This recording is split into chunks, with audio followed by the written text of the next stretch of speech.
Take the first step towards online privacy. Get NordVPN. Hi, this is an extract of a much longer video. If you want to watch the whole video, you can find it on ODYSEE, bit.ly/CryptoRichOdyssey. It will also show up on 3Speak and on Rumble, bit.ly/CryptoRichOdyssey, or bit.ly/CryptoRich3Speak, or bit.ly/CryptoRichRumble. Hi everybody, this is Crypto Rich. I am joined by Madeline. She is the General Secretary of the Heritage Party, and we are going to be talking about another assault on local government, on democracy, on accountability, on you knowing what is going on and how your local area is being run. Now, before I introduce her, please subscribe, follow me on Twitter, CryptoRichYT, join my official Telegram announcements channel. I post all the videos, all my links on that channel. And if you're watching this on YouTube, well, you probably won't be. And if you are, you're only going to watch a little bit because of the censorship on YouTube. So please come and support my work on on 3Speak, which is bit.ly/CryptoRich3Speak, or bit.ly/CryptoRichOdyssey, or, and I really should change my background to say bit.ly/CryptoRichRumble. Okay, hey Madeline, thank you so much for making yourself available. Hello, very nice to see you and very nice to join your program. Thank you, thank you. You are, I think this is the second video I'm doing with Heritage Party. You are the General Secretary for the Heritage Party. I've interviewed David Curtin, the leader of the Heritage Party, some months back. Hi, this is an extract of a much longer video. If you want to watch the whole video, you can find it on ODYSEE, bit.ly/CryptoRichOdyssey. It will also show up on 3Speak and on Rumble, bit.ly/CryptoRichOdyssey, or bit.ly/CryptoRich3Speak, or bit.ly/CryptoRichRumble.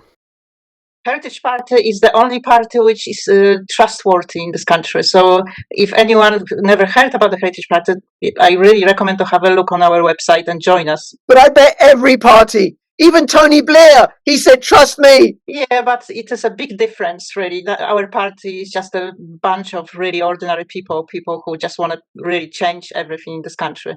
They are honest, they are trustworthy.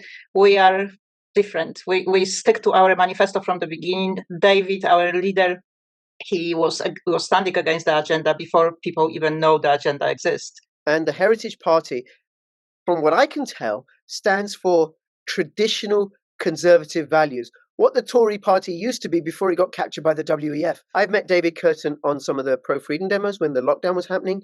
I know he's opposed to the vaccines. He's opposed to the WEF agenda. He's opposed to climate change. Well, and to put it another way, he's for freedom. He's for bodily autonomy. He's for traditional values, traditional Christian values, but not to the exclusion of other people. But he recognizes that Britain has a rich Christian heritage. He's for that.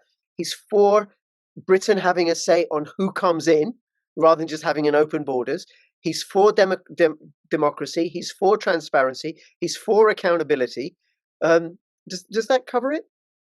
Yeah, practically he's for a common sense. That's what we are for, common sense and tradition. Yes. And I was saying to you before we started recording, I'm traditionally or politically, I'm from the very left-wing background where, you have open borders and give refugees some comfort and asylum and all of that. And let's not be racist about people who are fleeing war and all that business. Fair enough, right? But what we have are open borders, and open borders didn't work for the Native Americans. Open borders didn't work for the people of India and Africa who were colonized by the Europeans. You can't just have open borders and people coming in because it destroys local culture and tradition and heritage and languages. And there's one thing, people coming in when the economy's booming. Hey, listen, like what happened in Britain in the 50s and 60s, because we needed a workforce, so people came over from the Caribbean and India and Pakistan, and because the economy was booming. That's one thing. Another, when we're in the cost of living crisis and these people are coming in and competing for the same resources, and then local people, white people being demonized for being white. Are you kidding? White people being, just because you're white makes you racist? No. Adopting that philosophy makes you racist, not the color of your skin. Yeah, that's the part of the system to actually brainwash people to think this way, and unfortunately, we have people who follow that. And then it serves the ruling class because they get to divide and rule. They get to divide and divide us, rather than us being united against these tyrants who want us to eat nothing apart from bugs and be happy. Own nothing, eat bugs and be happy. No. Yeah, whatever is happening is local. It really is local. And if we want to change anything, we need to make sure that we take in control of our local economy. as much as we take control on the top, on the very top in the parliament, they put people in the position when everyone doesn't want to be involved in politics. And this is the first thing what is very, very wrong. Because we see everyone talking about politics, everyone hating politicians. So if you hate a politician, become one. You have to become a politician. Do a bit. And then when you were saying about the Soviet system, because it was a one-party state, they had elections and you voted for one party. Here they're a little bit devious. It is one party, but they wear different badges. Yeah. whether it's Labour or Tory or the Lib Dems or Green, what you're getting is the Great Reset Party. That's what you're getting, right? And I think the way I see it, I think a ploy could be for the Tories to do such a bad job. They're doing an awful job, awful job. That Labour come in, and the 100 or so liberty-loving Tories, they're gone. Yeah. And then what we're left with are the statists and those that suck up to Keir Starmer and do whatever he says, and then we're going to have the Great Reset on steroids. In this whole period, I've learned more and more about the common law and the 1688 Bill of Rights and the 1700 Acts of Settlement, which essentially say that the people are sovereign, Parliament and the House of Lords are our representatives, and they cannot enforce any sort of legislation that is to our prejudice. And the Bill of Rights is not an act that can be changed.